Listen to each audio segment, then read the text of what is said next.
Hi friends, എല്ലാവർക്കും online ക്ലാസ്സിലേക്ക് സ്വാഗതം. ഇന്ന് നമ്മൾ ഡിസ്കസ് ചെയ്യുന്നത് 6ാം ക്ലാസ്സിലെ മാത്സിലെ 5ാമത്തെ പാഠഭാഗമായ ദശാംശ രൂപങ്ങൾ. അതിലുള്ള പേജ് നമ്പർ 69, പേജ് നമ്പർ 71, അതേപോലെ പേജ് നമ്പർ 74. ഇതിലൊക്കെ പ്രോബ്ലംസ് വിശദമായിട്ട് നമ്മൾ ഡിസ്കസ് ചെയ്ത് കഴിഞ്ഞു. ഇപ്പോൾ നമ്മൾ ചെയ്യുന്നത് പേജ് നമ്പർ 79 നമ്മൾ ഡിസ്കസ് ചെയ്ത് കഴിഞ്ഞു. പേജ് നമ്പർ 82 ഡിസ്കസ് ചെയ്യുന്നത്. ഇത് ഈ ഒരു പാഠഭാഗത്തിലെ അവസാനത്തെ ആക്ടിവിറ്റീസാണ്.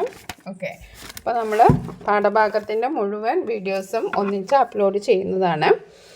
അപ്പോൾ നമുക്ക് ആദ്യത്തെ ചോദ്യം നോക്കാം. 14.7 മീറ്റർ 14.7 മീറ്റർ നീളമുള്ള ഒരു കമ്പിയിൽ നിന്ന് 7.75 മീറ്റർ മുറിച്ചെടുത്ത ബാക്കിയുള്ള കമ്പിയുടെ നീളം എത്ര? അപ്പോൾ നമ്മുടെ പേജ് നമ്പർ 79 നമ്മൾ ചെയ്തത് കൂട്ടലാണല്ലേ, കൂട്ടലാണ്. ഇതിൽ നമുക്ക് കുറയ്ക്കലാണ്. നമുക്കറിയാം 14.7 നിന്ന് 7.75 മീറ്റർ കുറയ്ക്കണം. അപ്പോൾ നമ്മൾ 14.7 മീറ്ററിനെ നമ്മൾ മാറ്റണം അല്ലേ. 14.7 മീറ്റർ എന്ന് പറയുമ്പോൾ എത്ര ആയിരിക്കും? ദശാംശം കഴിഞ്ഞിട്ട് ഒരൊറ്റ സ്ഥാനമാണ്. അപ്പോൾ നമുക്ക് 10 കിട്ടേണ്ടത്. അപ്പോൾ 147/10. ഇനി അതേപോലെ 7.75, അതായത് ദശാംശം കഴിഞ്ഞ 2 സ്ഥാനമുണ്ട്. അപ്പോൾ നമുക്ക് 2 0 വേണം. നമ്മുടെ ഉത്തരത്തിൽ 2 0 വേണം. അപ്പോൾ 100. അപ്പോൾ 775/100. ഇവിടെ നമ്മൾ നേരത്തെ ഫേസ് ചെയ്ത പോലെ തന്നെ ഇതിലൊരു ചെറിയൊരു പണിയുണ്ട്. കാരണം ഇത് 10ഉം ഇത് 100ഉം ആണ്. അപ്പോൾ നമ്മൾ എന്ത് ചെയ്യണം? 10നെ 100ലേക്ക് കൺവേർട്ട് ചെയ്യണം. കൺവേർട്ട് ചെയ്യണം. 10നെ 100ലേക്ക് മാറ്റണമെങ്കിൽ നമ്മൾ 10നെ 10 കൊണ്ട് ഗുണിച്ചാലേ നമുക്ക് 100 കിട്ടും. അതേപോലെ 147 നമ്മൾ 10 കൊണ്ട് ഗുണിക്കണം.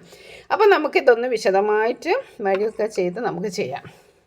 ഓക്കെ, ആകെ കമ്പിയുടെ നീളം എന്ന് പറയുന്നത് 14.7 എത്രയാണ്? ആകെ കമ്പി 14.7 മീറ്ററാണ്. മീറ്റർ എഴുതാൻ മറക്കരുത്. അത് നമ്മൾ 147/10 മാറ്റി. ഇനി മുറിച്ചെടുത്ത നീളം എന്ന് പറഞ്ഞാൽ 7.75. ദശാംശം കഴിഞ്ഞ് 2 സ്ഥാനമുണ്ട്.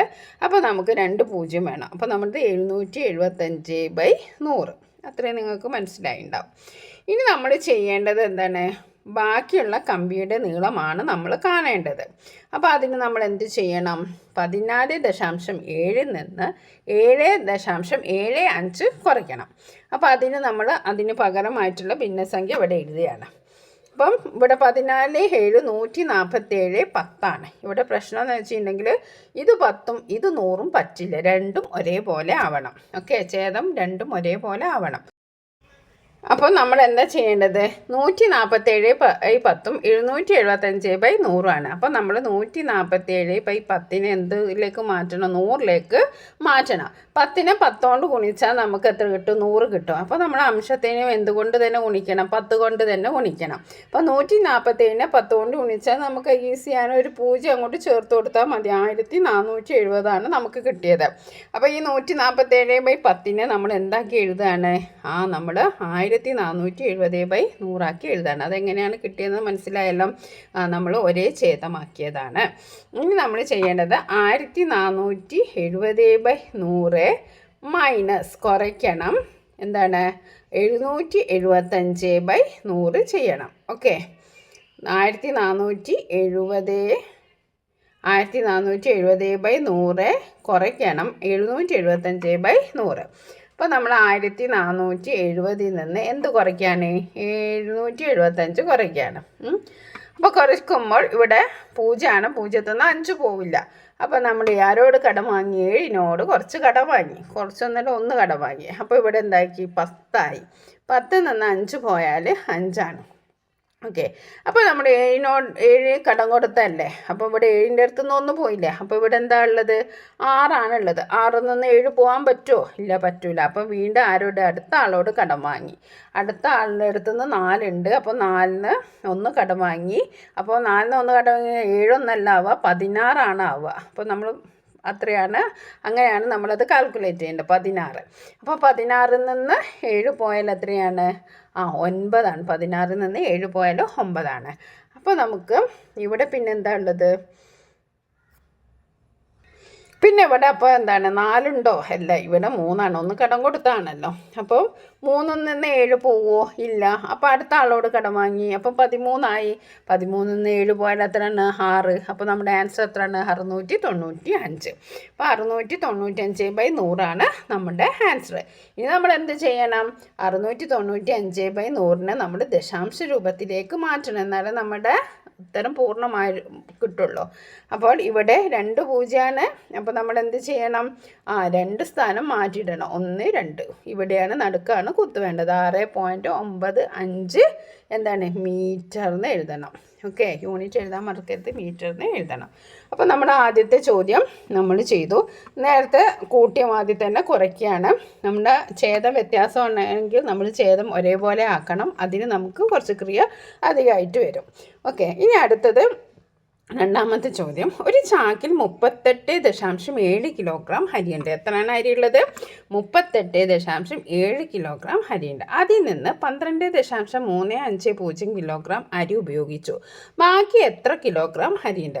അപ്പോൾ ആകെ ഉള്ളത് 38.7 കിലോഗ്രാം അരിയുണ്ട്. അതിൽ നിന്ന് 12.350 കിലോഗ്രാം അരിയാണ് ഉപയോഗിച്ചത്. അപ്പോൾ നമുക്ക് എത്ര കിലോഗ്രാം അരി ഉണ്ടെന്ന് നോക്കാം. ഓക്കെ, ചാക്കിലുള്ള അരി എത്രയാണ്? ചാക്കിലുള്ള അരി 38.7 കിലോഗ്രാം ആണ്. അതിനെ നമ്മൾ കൺവേർട്ട് മാറ്റിയിട്ടുണ്ടെങ്കിൽ എത്രയായിരിക്കും? 387/10. അതായത് ദശാംശം കഴിഞ്ഞിട്ട് ഒരു സ്ഥാനമുള്ളൂ. അപ്പോൾ നമുക്ക് ഒരു 0 മതി. 387/10. അത് ക്ലിയർ ആണല്ലോ. ഇനി നമുക്ക് അടുത്തത് എന്താണ്? ഉപയോഗിച്ച അരിയാണ്. ഉപയോഗിച്ച അരിനെ നമ്മൾ മാറ്റാണ്. അപ്പോൾ ദശാംശം കഴിഞ്ഞ് 3 സ്ഥാനമുണ്ട് അല്ലേ? അപ്പോൾ നമുക്ക് എന്ത് വേണം? 3 0 വേണം. അപ്പോൾ നമ്മൾ കൺവേർട്ട് ചെയ്യുമ്പോൾ 12,350 /1000. ഓക്കെ, 12,350/1000. അപ്പോൾ നമ്മുടെ ഒരു ക്രിയ ചെയ്യുന്നതിന് എളുപ്പത്തിന് ഇവിടെ 2 സീറോസ് ഉണ്ടല്ലോ. അപ്പോൾ ഒരു 0 എടുത്തോ, ഒരു 0 എടുത്തോ കട്ട് ചെയ്തു. അപ്പോൾ ഇവിടെ എന്താണ്? 1235/100. അതെന്തുകൊണ്ടാണ് വന്നതെന്ന് മനസ്സിലായല്ലോ. ഇവിടെ ഒരു 0 ഉണ്ട്, ഇവിടെ ഒരു 0 ഉണ്ട്. അപ്പോൾ നമുക്ക് ഇത് രണ്ടും ഒരുപോലെ കട്ട് ചെയ്യാം. അല്ലാണ്ട് ഇവിടെ ഒരു 0 കട്ട് ചെയ്ത് ഇവിടെ ഒരു 0 കട്ട് ചെയ്താൽ ശരിയാവില്ല. രണ്ടും ഒരേപോലെ കട്ട് ചെയ്താൽ നമുക്ക് ഇതിന് സമാനമാണത്. ഓക്കെ, ഇനി നമ്മൾ എന്താ ചെയ്യേണ്ടത്? ഇവിടെ നിങ്ങൾ ശ്രദ്ധിച്ചാൽ ഇത് 387/10 ഇത് 1235/100 ആണ് അല്ലേ? അപ്പോൾ ശരിയാവുമോ? ശരിയാവില്ല. കാരണം ഇത് 10ഉം ഇത് 100ഉം നമുക്ക് കൂട്ടാനോ കുറയ്ക്കാനൊന്നും പറ്റില്ല. അപ്പോൾ അതിനെ ഒരേപോലെ ആക്കണം. അപ്പോൾ നമ്മൾ എന്താ ചെയ്യേണ്ടത്? ഇവിടെ ഛേദം 100 ആക്കി ഭിന്നസംഖ്യ മാറ്റാണ്. അപ്പോൾ 387/10 നമ്മൾ 10 ഗുണിക്കണം 10 ആയപ്പോൾ 100 387 ഗുണിക്കണം 10. അംശത്തിനെയും ഛേദത്തിനെയും നമ്മൾ 10 കൊണ്ട് ഗുണിക്കാണ്. അപ്പോൾ എത്രയായി? 3870/100. അപ്പോൾ ആ ഒരു കണക്ക് അവിടെ കഴിഞ്ഞു. ഇനി നമുക്ക് കണ്ടുപിടിക്കേണ്ടത് ബാക്കിയുള്ള അരിയാണ്. ബാക്കിയുള്ള അരിയാണ് നമ്മൾ എന്താ ചെയ്യേണ്ടത്? 3870, അതായത് ചാക്കിലുള്ള ആകെ അരിയിൽ നിന്ന് ഉപയോഗിച്ച അരി നമ്മൾ കുറയ്ക്കണം. അപ്പോൾ ആകെ അരി എന്ന് പറയുന്നത് 3870/100 കുറയ്ക്കണം 1235/100. അപ്പോൾ നമ്മൾ എന്ത് ചെയ്യണം? 3870നെ 1235 കുറയ്ക്കണം. ഓക്കെ, അപ്പോൾ 10ൽ 0ൽ 5 പോകില്ല. അപ്പോൾ ഇവിടുന്ന് കടം വാങ്ങി 10ൽ 5 5. അപ്പോൾ 7 ഇവിടെ നമ്മൾ കടം കൊടുത്തപ്പോൾ 6 അപ്പോൾ 6ൽ നിന്ന് 3 പോയാൽ എത്രയാണ്? 3. പിന്നെ 8 നിന്ന് 2 പോയാൽ എത്രയാണ്? 6. 3 നിന്ന് 1 പോയാൽ 2. അപ്പോൾ നമ്മുടെ ഉത്തരം എത്രയാണ്? 2635/100. ഇനി ഇതിനെ നമ്മൾ എന്ത് ചെയ്യണം? 2635/100 ആണല്ലോ. അപ്പോൾ 2 0 ആണുള്ളത്. അപ്പോൾ നമ്മൾ 2 സ്ഥാനം മാറ്റിയിടണം. അപ്പോൾ നമ്മുടെ ആൻസർ എത്രയാണ്? 26.35. ഓക്കെ, 26.35. അപ്പോൾ നമ്മുടെ രണ്ടാമത്തെ കണക്കും പൂർത്തിയായി കഴിഞ്ഞു. ഇനി നമുക്ക് മൂന്നാമത്തെ കണക്ക് നോക്കാം. മൂന്നാമത്തേത് ഒരു ചതുരത്തിൻ്റെ ചുറ്റളവ് 24 സെൻറ്റിമീറ്റർ ആണ്. നീളം 6.4 സെൻറ്റിമീറ്ററും വീതി എത്രയാണ്? അപ്പോൾ ചതുരത്തിൻ്റെ ചുറ്റളവ് എന്ന് പറഞ്ഞിട്ട് 2 ഗുണിക്കണം നീളം പ്ലസ് വീതിയാണ്. അതാണ് ഈ 2 ഗുണിക്കണം നീളം പ്ലസ് വീതിയാണ് എന്ത്? 24 സെൻറ്റിമീറ്റർ. അത് നീളം തന്നിട്ടുണ്ട്, വീതി നമ്മൾ കാണണം. ഓക്കെ, അപ്പോൾ നമുക്ക് വഴിയൊക്കെ ചെയ്ത് നോക്കാം. ഇപ്പോൾ ഒരു ചതുരത്തിൻ്റെ ചുറ്റളവ് എന്ന് പറയുന്നത് 24 നീളം എന്ന് പറയുന്നത് 6.4 അതിനെ നമ്മൾ ഇതിലേക്ക് കൺവേർട്ട് ചെയ്തു 64/10. ഓക്കെ. ഇനി ചതുരത്തിൻ്റെ വീതി എന്ന് പറയുന്നത് 24 അപ്പോൾ 2 ഗുണിക്കണം നീളം പ്ലസ് വീതിയാണ് എന്ത് ചുറ്റളവ് എന്ന് പറയുന്നത്. അപ്പോൾ നമുക്ക് എന്ത് ചെയ്യാം, 24/2 അതായത് 2 ഗുണിക്കണം നീളം പ്ലസ് വീതിയാണ് എന്ത് 24 എന്ന് പറയുന്നത്. അപ്പോൾ നീളം വീതി മാത്രം കാണുന്നതിന് നമ്മൾ എന്ത് ചെയ്തു, 24നെ 2 കൊണ്ട് ഹരിച്ചു. അപ്പോൾ 12. ഈ 12 എന്ന് പറയുന്നത് എന്താണ്, 6.4 പ്ലസ് വീതിയാണ് അല്ലേ. 6 അതായത് നീളവും വീതിയും കൂട്ടിയിട്ടാണല്ലോ, അതിനെ 2 കൊണ്ട് ഗുണിച്ചാലാണ് ചുറ്റളവ് വരുന്നത്. അപ്പോൾ നമ്മൾ 2 ഗുണിക്കണം നീളം പ്ലസ് വീതിയാണ് നമ്മുടെ ചുറ്റളവ് എന്ന് പറയുന്നത്. അപ്പോൾ 2 ഗുണിക്കണം നീളം എന്ന് പറയുന്നത് ഇവിടെ എത്താണ് 6.4 പ്ലസ് വീതി, ഇതാണ് എന്ത് 24 എന്ന് പറയുന്നത്. അപ്പോൾ നമ്മൾ ഈ 2നെ അങ്ങോട്ട് ഒഴിവാക്കി, ഈ 2നെ ഇവിടെ ഗുണിക്കാൻ വെച്ചാൽ ഇങ്ങോട്ട് ചെല്ലുമ്പോൾ നമ്മൾ ഹരിക്കണം. അപ്പോൾ 24 ഹരിക്കണം 2 എന്ന് പറയുന്നത് എത്രയാണ്, 12.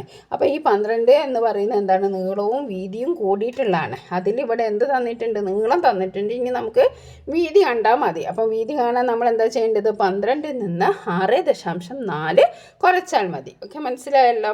അപ്പോൾ 12 എങ്ങനെ കിട്ടിയെന്ന് നിങ്ങൾക്ക് കൺഫ്യൂഷൻ ഉണ്ടാവും. അത് 2 ഗുണിക്കണം നീളം പ്ലസ് വീതിയാണ് എന്ത് 24 എന്ന് പറയുന്നത്. അപ്പോൾ നീളം പ്ലസ് വീതി മാത്രം ആക്കാൻ വേണ്ടിയിട്ട് 24 ഹരിക്കണം 2, അതാണ് 12. ഓക്കെ, ഇനി നമുക്ക് ക്രിയ ചെയ്ത് നോക്കാം.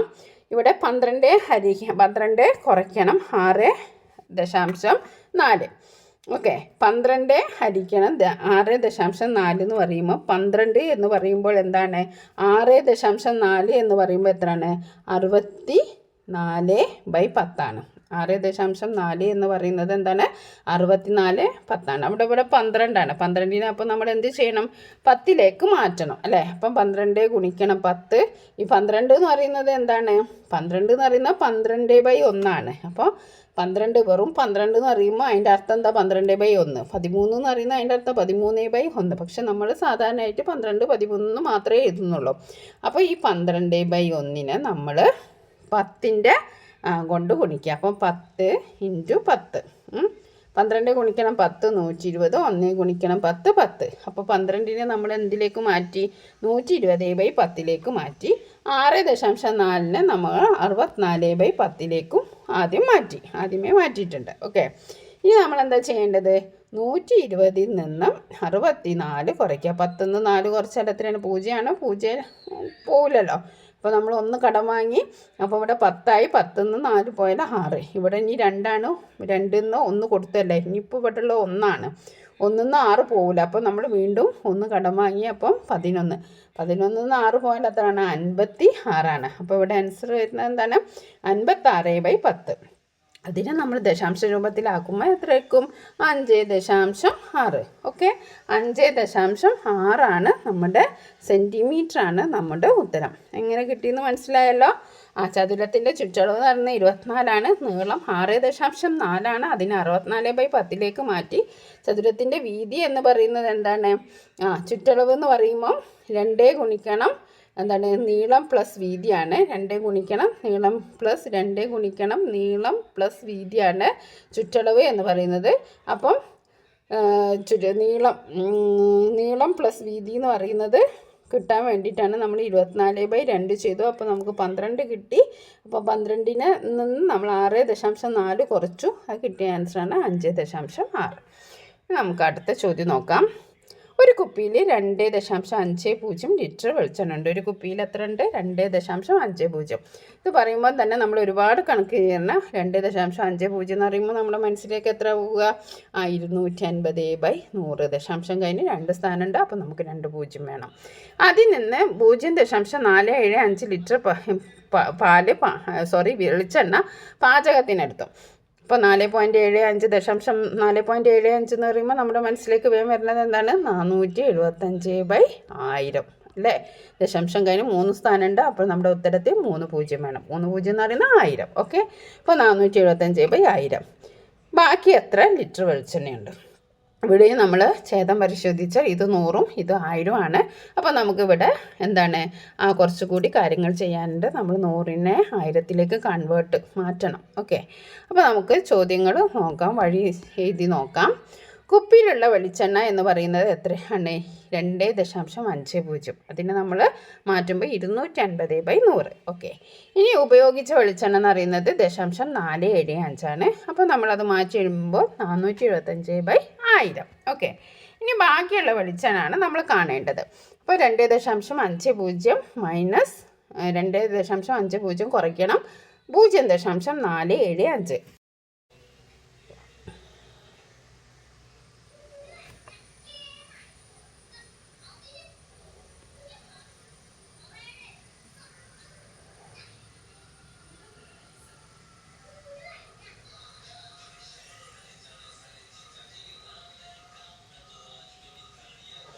അപ്പോൾ നമുക്ക് 2025/1000 ആണ് നമുക്ക് കിട്ടിയത്. അപ്പോൾ 2025/1000 നമ്മൾ ഇനി എങ്ങനെ എഴുതും? 2025/1000 ആണ്. അപ്പോൾ നമുക്ക് 3 പൂജ്യമാണുള്ളത്, 3 സ്ഥലം മാറ്റി എഴുതണം. അപ്പോൾ 2.025. ഓക്കെ.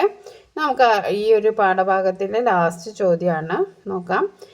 14.32 എത്ര കൂട്ടിയാൽ 16.43 കിട്ടും? അപ്പോൾ എന്താ ചെയ്യേണ്ടത്? 16.43 നിന്ന് നമ്മൾ എന്ത് ചെയ്യണം? 14.32 കുറച്ചാൽ മതി. ഓക്കെ. അപ്പോൾ കൂട്ടേണ്ട സംഖ്യ നമ്മൾ എക്സ് എന്ന് എടുക്കാം. 14.32 കൂട്ടണ എക്സ് ആണ് 16.43. അപ്പോൾ എക്സ് കാണാൻ എന്താ ചെയ്യേണ്ടത്? 16.43 കുറയ്ക്കണം 14.32. ഓക്കെ. ഇനി 16.43 നമ്മൾ എന്ത് ചെയ്തു? 1643/100 എഴുതി. 14.32 നമ്മൾ എന്ത് ചെയ്തു? 1432/100 എന്ന് എഴുതി. ഇനി നമ്മൾ കുറയ്ക്കാൻ 1643/1432. ഓക്കെ. 3 നിന്ന് 2 പോയാൽ 1, 4 നിന്ന് 3 പോയാൽ 1, 6 നിന്ന് 4 പോയാൽ 2, 211. അപ്പോൾ നമ്മുടെ ഉത്തരം എത്രയാണ്? 211/100 ആണ്. ഇനി നമ്മൾ 211/100 നമ്മൾ ദശാംശ രൂപത്തിൽ എഴുതിയാൽ 2 പൂജ്യമാണ്. അപ്പോൾ 2 സ്ഥാനം മാറ്റിയിടണം. അപ്പോൾ നമ്മൾ 1, 2 ഇവിടെയാണ് കുത്തിടേണ്ടത്. 2.11. അപ്പം 14.32 2.11 കൂട്ടി എന്ത് കിട്ടും? 16.43 കിട്ടും. അപ്പോൾ നമ്മൾ ഈ ഒരു പാഠഭാഗത്തിലെ എല്ലാ ചോദ്യോത്തരങ്ങളും നമ്മൾ ചെയ്തിട്ടുണ്ട്. പേജ് നമ്പർ 82, അതേപോലെ തന്നെ പേജ് നമ്പർ 79, അതേപോലെ page number 74, page number 71, page number 69. Okay. അപ്പോൾ എല്ലാ പ്രോബ്ലംസും നമ്മൾ വളരെ എക്സ്പ്ലെയിൻ ചെയ്തിട്ട് ഇതിൻ്റെയൊക്കെ ഒറ്റ വീഡിയോ ആയിട്ട് നമ്മൾ ഉടൻ തന്നെ അപ്ലോഡ് ചെയ്യുന്നതാണ്. Thank you for watching this video.